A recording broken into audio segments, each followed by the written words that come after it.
It is with deep regret that we bring you these graphic, appalling scenes of one of the greatest tragedies in American history.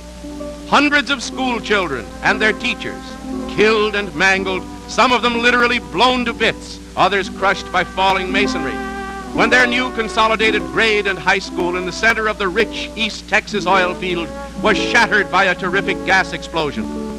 Had the blast occurred 10 minutes later, school would have been dismissed, and the death toll small perhaps.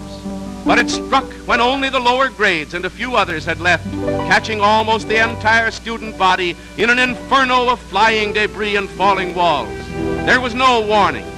Before the eyes of persons in the vicinity, including scores of parents assembled for a meeting in a nearby building, the schoolhouse, one of the finest rural structures in the country, suddenly burst asunder and collapsed.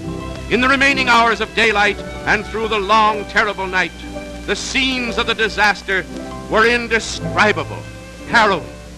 A wild confusion of feverish rescue work by floodlights, with their gruesome, ghostly shadows, and everywhere sobbing, hysterical parents, hoping against hope and bravely trying to identify mangled little bodies through their tears.